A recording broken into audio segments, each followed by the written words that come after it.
یہ آنسو میرے لیے قیمتی ہیرے ہیں۔ اگر تم یہ شرط مان لوگی تو میں تمہارے والد کو چھوؤں گا بھی نہیں، بلکہ ان کے باقی دن سکون سے گزر جائیں گے اور تمہارا مقام میرے دل میں ہمیشہ کے لیے بن جائے گا۔ میں گہری سانس لیتے ہوئے سوچتی رہی کہ قسمت نے مجھے کہاں لا کھڑا کیا ہے۔ میں نے کبھی سوچا بھی نہیں تھا کہ ایک دن میری زندگی اس موڑ پہ آ کھڑی ہوگی جہاں مجھے اپنے بیمار باپ کی زندگی اور اپنی عزت، اپنی خواہشوں اور اپنے خوابوں کے بیچ فیصلہ کرنا پڑے گا۔ عزیر نے جب میرے سامنے یہ شرط رکھی کہ اگر میں اپنے والد کی سلامتی چاہتی ہوں تو مجھے اس سے نکاح کرنا ہوگا، تو میری روح جیسے لرز اٹھی۔ میرا دل چاہتا تھا میں چیخ چیخ کے کہہ دوں کہ میں ایک انسان ہوں اور وہ جنات کا بادشاہ ہے۔ یہ کیسے ممکن ہے کہ ہماری دنیا آپس میں ملے؟ لیکن پھر دل کہتا یہ وہی عزیر ہے جسے میں نے قید میں زخموں سے چور دیکھا تھا، جسے میں نے پانی پلایا تھا، دودھ دیا تھا، مرہم رکھا تھا۔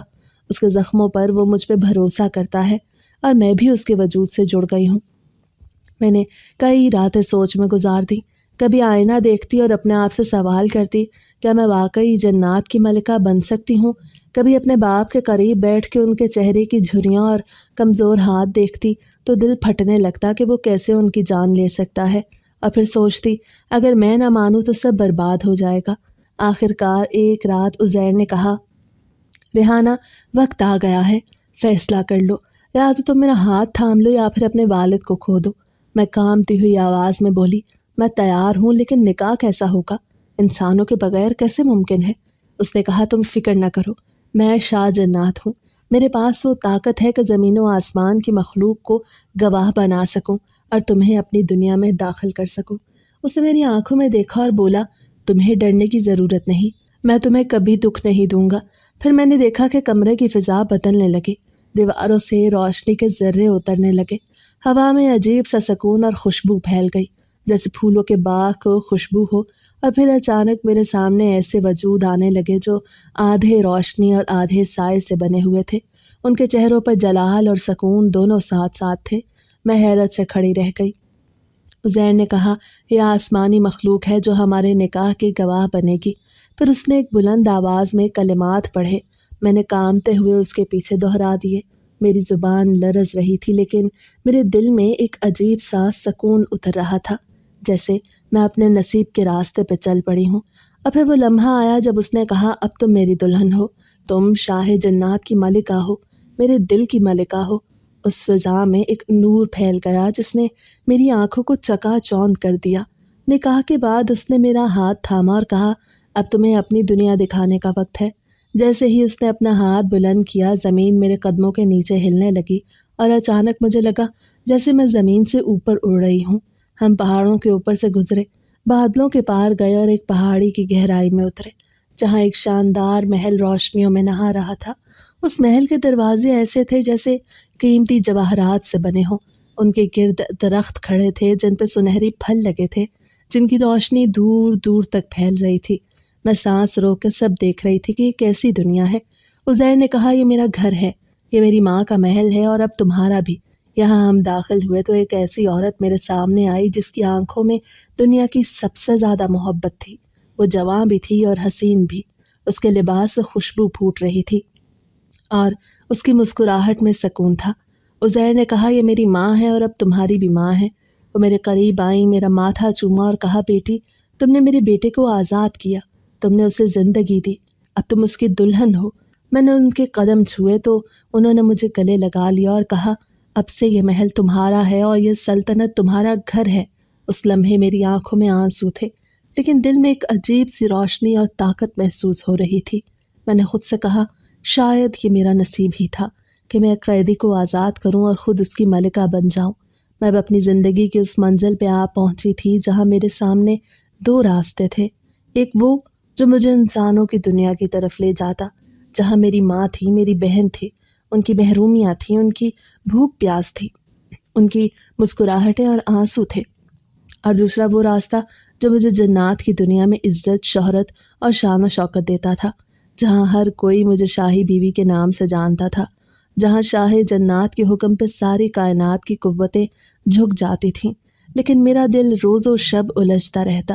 میں کبھی خود سے سوال کرتی، ریحانہ، تمہیں اب اور کیا چاہیے؟ سب کچھ تو مل گیا ہے، وہ محل جس کی چمک آنکھوں کو چندیا دیتی ہے، وہ غلام اور کنیزیں جو اشاروں پہ دوڑ آتی ہیں، وہ کھانے جو سونے کی پلیٹوں میں پیش ہوتے ہیں، وہ لباس جو دنیا کے بادشاہوں کے پاس بھی نہیں ہوتے۔ لیکن کیا یہ سب کچھ میری ماں کے لمس کو بھلا سکتا ہے؟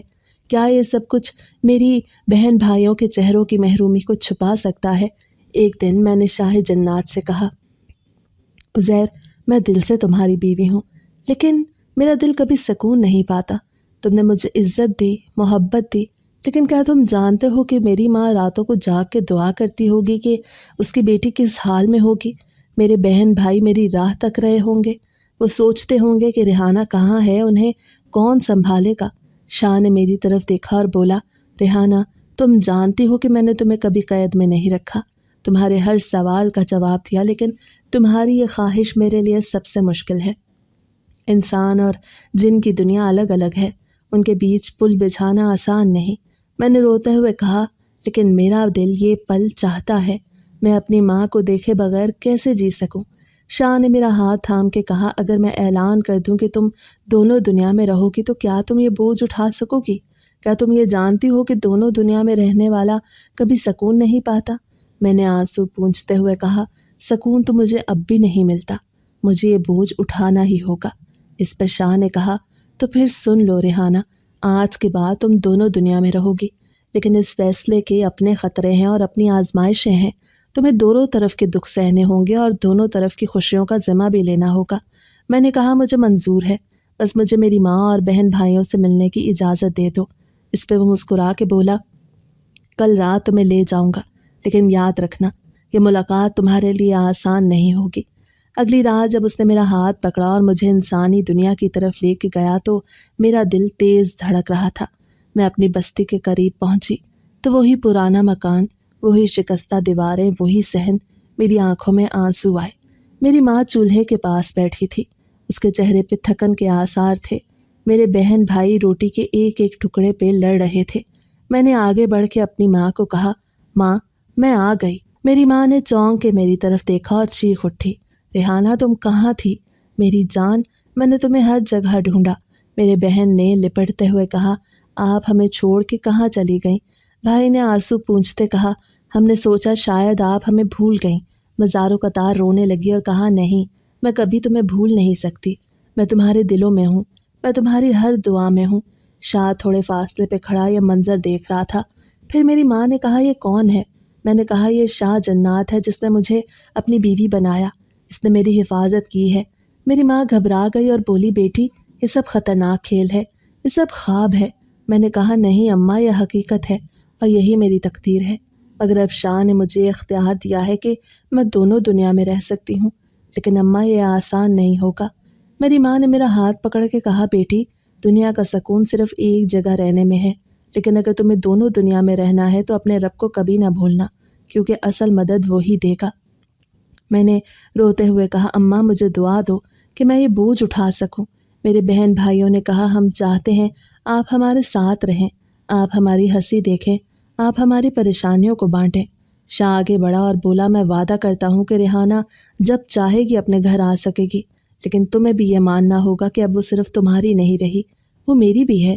میری ماں نے کہا، بیٹی، ہم تمہیں خوش دیکھنا چاہتے ہیں، لیکن تمہاری یہ دوہری زندگی تمہیں تھکا دے گی۔ میں نے کہا، اماں، یہ میری آزمائش ہے، مجھے اس پہ پورا اترنا ہوگا۔ اس دن سے میری زندگی ایک نئے سفر میں داخل ہو گئی۔ دن کے وقت میں محل میں رہتی، جہاں جنات میرے آگے پیچھے پھرتے۔ رات کے وقت میں اپنی ماں کے پاس آتی، ان کے زخموں پہ مرہم رکھتی، اپنے بہن بھائیوں کے ساتھ کھیلتی۔ لیکن یہ زندگی جتنی حسین لگتی تھی اتنی ہی کٹھن تھی، کیونکہ جب میں محل میں ہوتی تو مجھے ماں کی فکر کھائے جاتی، جب میں ماں کے پاس ہوتی تو شاہ کی محبت مجھے اپنی طرف کھینچتی۔ اس کشمکش نے میری راتوں کی نیند چھین لی۔ میں کئی بار خود سے سوال کرتی کہ کیا یہ فیصلہ درست تھا، لیکن پھر اپنی ماں کے چہرے پہ روشنی دیکھتی تو لگتا، ہاں، یہ سب کچھ اسی کے لیے تو کیا۔ شاہ کبھی کبھی مجھ سے کہتا، ریحانہ، تم دن بدن کمزور ہو رہی ہو، میں تمہیں خوش دیکھنا چاہتا ہوں۔ میں کہتی، خوشی میرے لیے اب ایک ہی شکل میں ہے کہ میں دونوں دنیا کو سنبھال سکوں، چاہے اس میں میری جان کیوں نہ نکل جائے۔ وہ کہتا، ریحانہ، میں تمہیں کھونا نہیں چاہتا، اور میں کہتی، میں بھی تمہیں کھونا نہیں چاہتی، لیکن مجھے اپنی ماں کو بھی نہیں چھوڑنا۔ میری زندگی اب ایک ایسے پل کی مانند ہے جو دونوں کناروں کو جوڑتا ہے اور اس پل پہ چلنا ہر دن ایک نئی آزمائش ہے۔ میری زندگی کا وہ وقت آ گیا تھا جب میں نے دونوں دنیا کو جوڑنے کا وعدہ اپنے دل میں پختہ کر لیا تھا، اور شاہ جنات نے بھی میرا ساتھ دینے کا فیصلہ کیا تھا۔ اب میں نے اپنے پرانے مکان کے اوپر والے حصے کو صاف کروا کے وہاں رہائش اختیار کی۔ وہ جگہ جہاں کبھی گرد جمی رہتی تھی اب میرے ہاتھوں کی محنت اور دعا کے اثر سے روشن اور صاف ستھری لگنے لگی۔ شاہ نے کہا، ریحانہ، اگر تمہیں یہیں سکون ملتا ہے تو یہیں رہو۔ میں نے کہا، ہاں، یہی وہ جگہ ہے جہاں میں اپنے ماں باپ کے قریب رہ سکوں گی، اپنے بہن بھائیوں کو پڑھتے دیکھ سکوں گی اور اپنے باپ کے لیے راحت کا سامان کر سکوں گی۔ شاہ نے ایک بہت بڑا کاروبار میرے نام سے شروع کیا اور کہا، یہ تمہارا ہے، تم اسے اپنے طریقے سے چلاؤ، میں تمہارا ساتھ دوں گا، لیکن تم خود مختار رہو۔ میں نے اس کے کاروبار کو محنت اور سچائی سے آگے بڑھایا اور اللہ نے اس میں برکت ڈال دی۔ میرا بھائی اسکول جانے لگا، میری بہن کو اچھی تعلیم ملی، میری ماں کے چہرے پہ سکون اتر آیا، اور سب سے بڑھ کے میرے باپ کا علاج ممکن ہوا۔ جب وہ صحت یاب ہوا تو 5 وقت نماز کا پابند بن گیا۔ اس کی آنکھوں میں اب وہ شرمندگی نہیں تھی جو غربت اور بیماری کی وجہ سے دکھتی تھی، بلکہ اب سکون اور نور نظر آتا تھا۔ وہ اکثر ذکر و اذکار میں مصروف رہتا اور بار بار کہتا، یا اللہ، تیرا شکر ہے، تو نے میری بیٹی کو میرے لیے باعث رحمت بنایا۔ شاہ جنات اکثر اپنی دنیا میں چلا جاتا، لیکن میرا دل اب مطمئن تھا، کیونکہ میں جانتی تھی کہ جب چاہوں گی اس کی دنیا میں جا سکتی ہوں۔ لیکن میرا زیادہ وقت اب یہیں گزرتا تھا، اپنی ماں، بہن، بھائی اور باپ کے ساتھ۔ میں نے زندگی کو ایک نئے رنگ میں دیکھا تھا، وہ رنگ جو نہ صرف محبت سے بھرا تھا بلکہ معافی اور سکون سے بھی بھرا تھا۔ شاہ نے ایک دن میرا ہاتھ پکڑ کے کہا، ریحانہ، میں تم سے وعدہ کرتا ہوں کہ ہماری آنے والی نسل کبھی انسانوں کی غلام نہیں ہوگی، وہ آزاد ہوگی اور دونوں دنیاؤں میں عزت اور وقار کے ساتھ جانی جائے گی۔ میں نے اس کی آنکھوں میں دیکھ کے کہا، مجھے تم پہ یقین ہے، مجھے اللہ پہ بھی یقین ہے کہ وہ میری محنت کو رائیگاں نہیں کرے گا۔